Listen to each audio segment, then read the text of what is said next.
Hi friends, आरूज किचनमध्ये तुमचे खूप खूप स्वागत आहे। आपला पहिला प्रश्न आहे ते भाजीला काय बनवायचं ते। हा रोजचाच आपल्याला प्रश्न पडत असतो।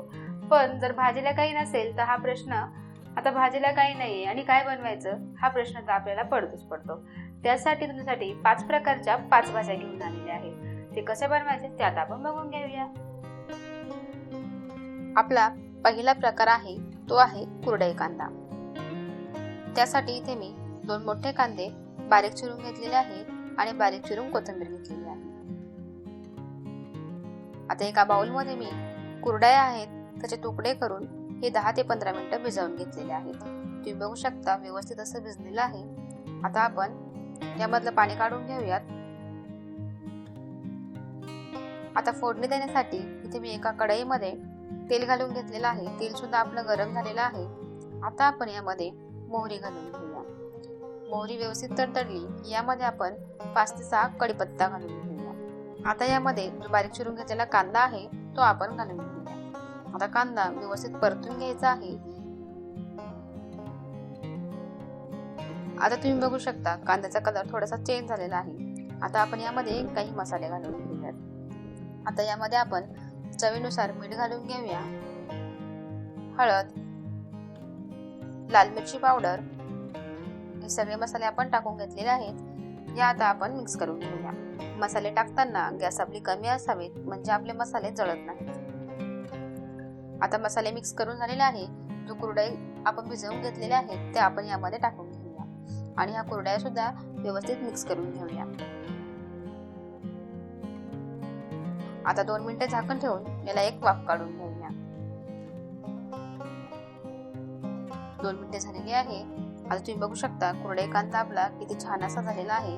आता यामध्ये आपण तुमच्या आवडीनुसार गरम मसाला किंवा मॅगी मसाला टाकून घ्या। आता यामध्ये आपण बारीक चिरलेली कोथिंबीर घालून घेऊया, मिक्स करून घेऊया आणि गरमागरम खाण्यासाठी सर्व करून घेऊया। हा कुरडई कांदा तुम्ही भाजीला काही नसल्यास डब्याला सुद्धा देऊ शकता, मुलांच्या डब्याला, ऑफिस टिफिनला किंवा घरी खायला सुद्धा करू शकता। चला तर मग आता आपण आपला दुसरा प्रकार बघून घेऊया। भाजीचा दुसरा प्रकार आहे तो आहे बेसन वड्याची काळ्या मसाल्याची भाजी। त्यासाठी इथे एक पॅन घेतलेला आहे। त्यामध्ये आपण तेल घालून घेऊया। तेल आपलं गरम झालं की यामध्ये आपण उभा चिरलेला कांदा घालून घेऊया। आता हा कांदा आपल्याला लालसर होईपर्यंत व्यवस्थित भाजून घ्यायचा आहे। आता तुम्ही बघू शकता कांदा व्यवस्थित आपला भाजलेला आहे। आता हा कांदा आपण साईडला करून घेऊया। यामध्ये आलं लसूण घालून घेऊया। खोबरे तुम्ही किसून सुद्धा घेऊ शकता, मी इथे तुकडे करून घेतलेले आहेत। आता यामध्ये आपण 2 हिरवी मिरची घालून घेऊया। आता या आपण परतून घेऊया। हे सगळं व्यवस्थित परतलेलं आहे। आपण यामध्ये काही खडे मसाले घालून घेऊया। खडे मसाल्यांमध्ये मी काळी मिरी, दालचिनी, लाल मिरची, दगडफूल हे सर्व घालून घेतलेलं आहे। आता यामध्ये आपण 2 चमचे धने घालून घेऊया आणि हे व्यवस्थित खमंग सुगंध येईपर्यंत हे आपल्याला परतून घ्यायचं आहे। आता सर्व मसाला व्यवस्थित परतलेला आहे। यामध्ये कोथिंबीर घालून पुन्हा थोडंसं परतून घेऊया। आता हा मसाला आपण प्लेटमध्ये काढून थंड करून याची बारीक अशी पेस्ट करून घेऊया। आता त्याच पॅन मध्ये मी थोडंसं तेल घालत आहे। त्यामध्ये मोहरी घालून घेतलेली आहे। आता मोहरी तडतडली आहे। आता आपण यामध्ये पाणी घालून घेऊया। तर अर्धा ग्लास एवढं पाणी मी इथं घालून घेतलेलं आहे। आता यामध्ये आपण बारीक चिरून घेतलेली थोडीशी कोथिंबीर घालून घेऊया। चवीनुसार मीठ, थोडंसं किंचित मीठ कमी टाकायचं आहे आपल्याला, आपण भाजीत सुद्धा मीठ वापरणार आहोत त्यामुळे एकदम थोडंसं मीठ टाकायचं आहे। आता यामध्ये आपण थोडीशी हळद घालून घेऊया आणि मिक्स करून याला एक उकळी काढून घेऊया। आता उकळी आलेली आहे। यामध्ये आपण बेसन पीठ थोडं थोडं करून घालायचं आहे आणि सतत हलवायचं आहे। त्यामुळे यामध्ये गुठळ्या होणार नाही आणि आपलं जे मिश्रण आहे ते व्यवस्थित होईल। हे मिश्रण तयार झालेलं आहे। गॅस बंद करूया। एका प्लेटला आपण तेल लावून घेऊया आणि त्यावरती हे मिश्रण काढून घेऊया। आता हे मिश्रण गरम गरम आहे तोपर्यंत आपण हे प्लेटमध्ये व्यवस्थित थापून घेऊया। आता हे मिश्रण खूप गरम आहे त्यामुळे तुम्ही हाताला पाणी लावून घ्या, म्हणजे हाताला चटकाही बसणार नाही आणि हे मिश्रण व्यवस्थित थापल्याही जाईल. आणि तुम्ही बघू शकता या पद्धतीने मी हे मिश्रण थापून घेतलेलं आहे. जर तुम्हाला जेवढ्या पातळ आणि जाड वड्या हव्यात तेवढं तुम्ही याचं साईज तुम्ही ठरवून घ्या. आता हे थंड करण्यासाठी आपण ठेवून देऊया आणि भाजीला फोडणी देऊ. भाजीला फोडणी देण्यासाठी इथे एका कढईमध्ये मी तेल घालून घेतलेलं आहे. आता यामध्ये आपण 1 तेजपत्ता आणि 5 ते 6 कढीपत्त्याची पानं घालून घेऊया. आता आपण गॅस कमी करूया आणि यामध्ये 1 एवरेस्ट मसाला घालून घेऊया. असा मसाला घातल्याने भाजीला तरी खूप छान येते आणि चवही खूप छान लागते. आता यामध्ये आपण जो वाटून घेतलेला मसाला होता तो घालून घेऊया आणि त्याला तेल सुटेपर्यंत तो परतून घेऊया. तुम्ही बघू शकता मसाल्याला तेल सुटलेलं आहे. आता यामध्ये आपण थोडंसं पाणी घालून घेऊया म्हणजे जे मसाले आपण घालणार आहोत ते जळणार नाही आणि व्यवस्थित परतले जातील. आता यामध्ये आपण हळद, चवीनुसार लाल मिरची पावडर, थोडासा घरगुती गरम मसाला, चवीनुसार मीठ. आता मसाले घालून झालेले आहेत. आता हे आपण व्यवस्थित परतून घेऊया. आता हे मसाले व्यवस्थित परतून झालेले आहेत. आता यामध्ये जेवढा रस्सा आपल्याला हवा आहे तेवढा आपण पाणी घालून घेऊया.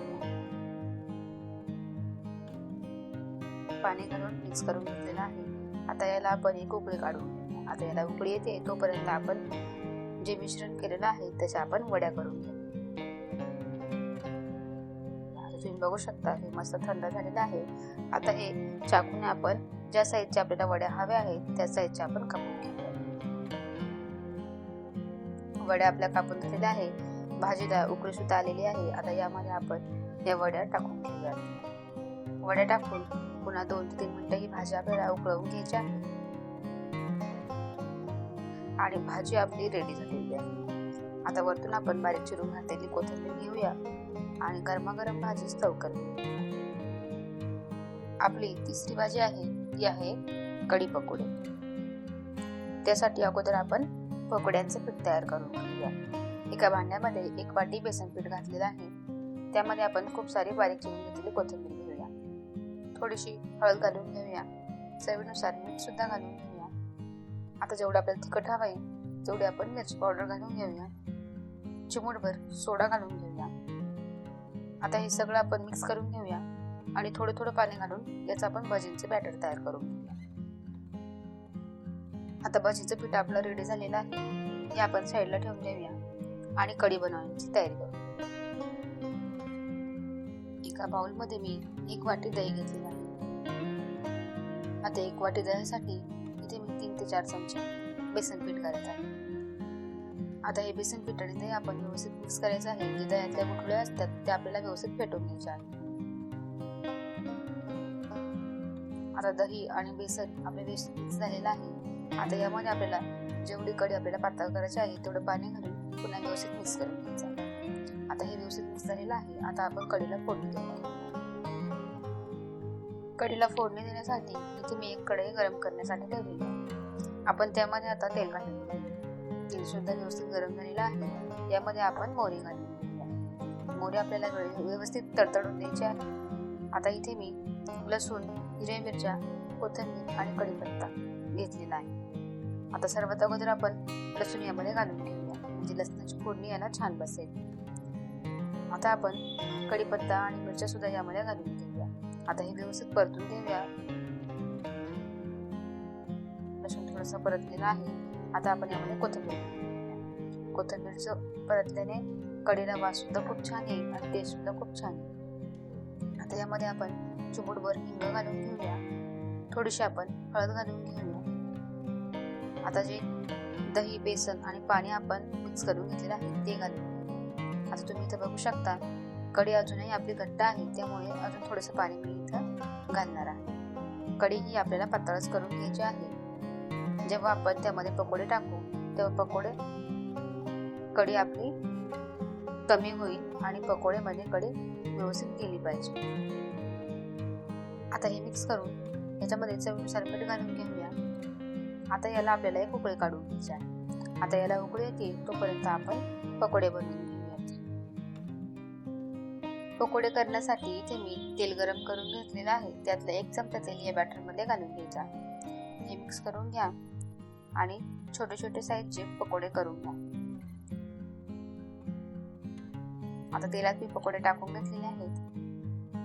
आता हे आपल्याला कमी गॅसवरती छान क्रिस्पी करून घ्यायचे आहेत.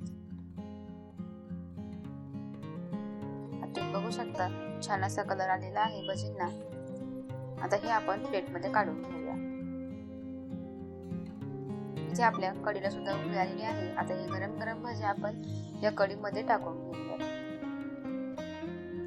आणि गॅस बंद करून हे 10 मिनिटं झाकण ठेवून घ्या. आणि 10 मिनिटानंतर कढी पकोडे आपले खाण्यासाठी तयार आहे. आता आपण आपली चौथी भाजी बघू.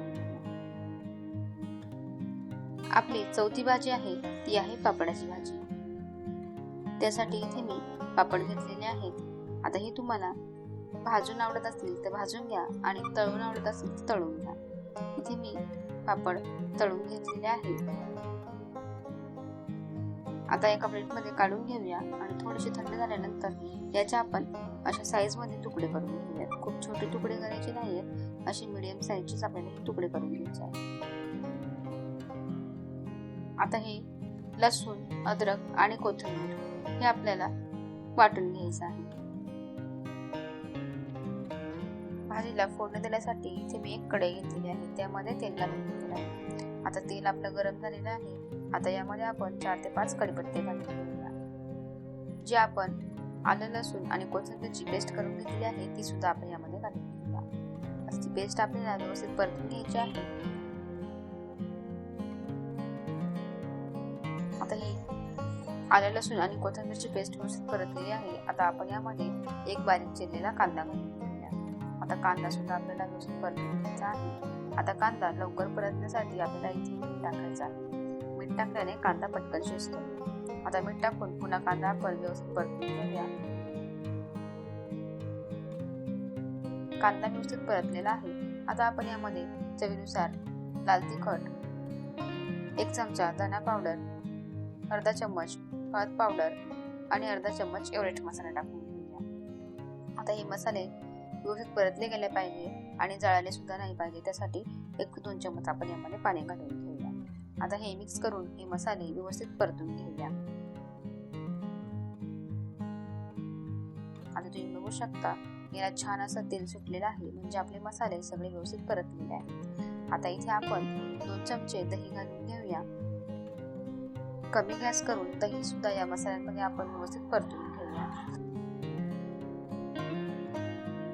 आता दही सुद्धा परतून झालेलं आहे.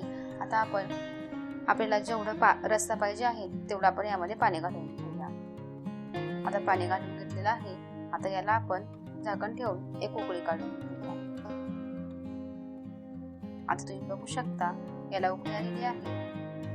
आता जे पापडचे तुकडे आपण करून घेतलेले होते ते आपण यामध्ये घालून घेऊया आणि मिक्स करून घेऊया. आता यामध्ये बारीक चिरलेली कोथिंबीर घाला आणि गरम सर्व करून घ्या. आता आपली शेवटची आणि 5वी भाजी आहे ती आहे झिरकं. त्यासाठी इथे एक कढई घेतलेली आहे. त्यामध्ये आपण 1 कप एवढे शेंगदाणे कमी गॅसवरती खरपूस असे भाजून घ्यायचे आहे. आता शेंगदाणे भाजलेले आहेत. एका प्लेटमध्ये मी लसूण, मिरच्या, अद्रक आणि कोथिंबीर घेतलेली आहे. त्यामध्ये आपण हे शेंगदाणे घालूया आणि थोडंसं पाणी घालून हे वाटून घेऊया. कढईमध्ये तेल टाकून घेतलेलं आहे. तेल आपलं गरम झालं की यामध्ये आपण मोहरी टाकून घेऊया. मोहरी तडतडली की यामध्ये आपण 4 ते 5 कढीपत्ते घालून घेऊया. आता जे वाटण आपण वाटून घेतलेलं आहे ते आपण यामध्ये घालून घेऊया. आता यामध्ये आपण चवीनुसार मीठ घालून घेऊया आणि पुन्हा हे वाटण व्यवस्थित परतून घेऊया. आता याला तेल सुटलेलं आहे. याचा कलर थोडासा चेंज झालेला आहे. आता आपल्याला जेवढं पातळ झिरकं हवं आहे तेवढं आपण यामध्ये पाणी घालून घेऊया. आता आपण याला एक उकळी काढून घेऊया. आता तुम्ही बघू शकता याला उकळी आलेली आहे आणि हे झिरकं आपलं तयार आहे. गरमागरम भातासोबत हे झिरकं तुम्ही सर्व करा. जर तुम्हाला माझी ही रेसिपी आवडली असेल तर चॅनलला लाईक करा, शेअर करा आणि सबस्क्राईब करा. आणि खाली दिलेली बेल आयकॉनवर क्लिक करा, जेणेकरून माझे सर्व व्हिडिओ तुमच्यापर्यंत अगोदर पोहोचतील. तर चला तर भेटूया आपण अशाच एक नवीन व्हिडिओ सोबत.